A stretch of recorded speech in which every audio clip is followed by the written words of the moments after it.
Yon, heto na naman po tayo. And by the way guys, ang topic po natin is for barangay election guys. Siyempre, ang bawat boto natin ng sambayan ng Pilipino ay mahalaga. Hindi tayo pwedeng magpabayad at hindi tayo pwede tumanggap ng pera. Tandaan nyo, dapat tama ang inyong bobotohin bilang barangay official doon sa namumuno at bilang pamumunuan ng bago nating magiging official sa barangay. Huwag kayong magpadala sa kakilala. Si ganito, si ganyan, mabait yan, tumutulong yan. Huwag kayong maniniwala. Dapat kayo ang mismong makaalam doon sa taong bobotohin nyo kung sino yung karapat dapat botohin. Dahil mahalaga ang pagboto natin sa isang tao natin, sa bawat pagboto natin, dapat tama ang pipiliin nyo. Ngayon, di ba marami na kayo ngayon nakikita naglilinis ng daan, ng kalye, ng mga kanal. Marami na. Mga nagpaparada na ngayon dahil kumakandidato na nga po sila. Marami na kayo nakikita sa daan. Siyempre, nakakaano na po ng trapiko natin yan. Pero, just, kailangan nilang gawin yun para nga makilala sila. Pero nung mga panahong pandemya, nasan sila? Nasan sila? Yung mga panahong nangangailangan tayo ng ayuda. Nasan sila nung mga panahon na yun? Nagpakita ba sila? Nagpakita ba sila? Tumulong ba sila? Minsan pa nga yung ayudang gusto natin kunin sa mga barangay official nawawala dahil nga nauubusan. Mga dahilan nauubusan, wala na, kinabukasan na naman, bukas, pababalik-balikin ka pa.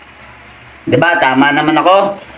Pababalikin-balikin ka pa niyan. Ngayon, eto na naman, nagbago na naman sila nag-guard na naman sila ng tao para maglinis ng kalsada para masabi nila na eto, lugar natin dito, sa ganyan, sa ganito, wala na akong babanggitin pangalan o lugar. Kailangan maging malinis to. Kasi, botohan na nga ngayon. Kailangan natin magpasikat. Kailangan natin magpakitang tao. Kailangan natin kumandidato at magbigay ng magandang moto. Ngayon, yung mga kumakandidato at nagbibigay ng magandang moto, sa moto lang yan, sa umpisa lang yan maganda. Pero sa kasalukuyan, pag nanalo na sila, doon na sila biglang maglalaho na parang bula. Pero sana wag naman po mangyari sa ngayong 2023 na barangay official na botohan ngayon. Sana hindi na po mangyari yung mga dati pang mga kasalukuyan na nangyayari. Sana hindi na mangyari po yun para sa ikatatahimik ng syudad o lungsod nating minamahal. Dapat tama lang ang pagboto natin. Huwag tayo apekto o magpapadala sa anumang pera na ibibigay sa atin. Ang bawat pagboto natin ay mahalaga. Tatandaan nyo yan. Ang bawat boto natin ay mahalaga. Huwag kayong maniniwala sa mga moto-moto. Eto si ganito, ang ganda ng moto. Pero pagdating, pag nanalo, wala na. Diba? Wala na. Nasaan yung motong sinasabi mo nung umpisang kumakandidato sila, diba? Nasaan na? Nasaan na yung moto na yun? Ngayon, yung mga nagmumoto-moto na yan, nakangiti sa mga advokasya nila, sa mga tarpaulin nila na pinapagawa. Kung yung tarpaulin na pinapagawa nila, ibinibigay na lang nila sa mga mas nangangailangan, di ba? Di sana nakatulong pa sila. Di ba? Hindi yung ipapaskill nila kung saan-saan. Ipapaskill lang nila kung saan, ididikit nila para mas makilala sila, di ba? Di ba? Di ba?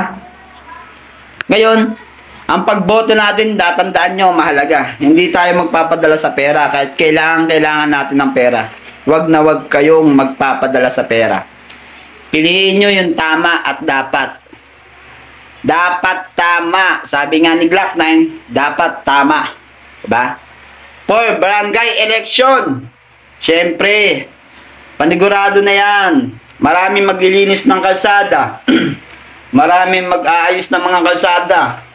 Maraming magsisimento ng dating lupa nagkalsada. Masabi lang na may ginawa sila dito sa barangay nila. Sobrang dami na yan. Sa sobrang dami at haba ng panahon na pwede na lang dapat gawin yon, pero bakit ngayon na lang nila ginawa, di ba? Ang tagal ng taon na lumipas bago magkaroon ng botohan ulit ng barangay election. Napakaraming taon na lumipas para magkaroon ulit ng botohan at barangay election. Ngayon, bakit ngayon lang sila kumikilos? Para ano?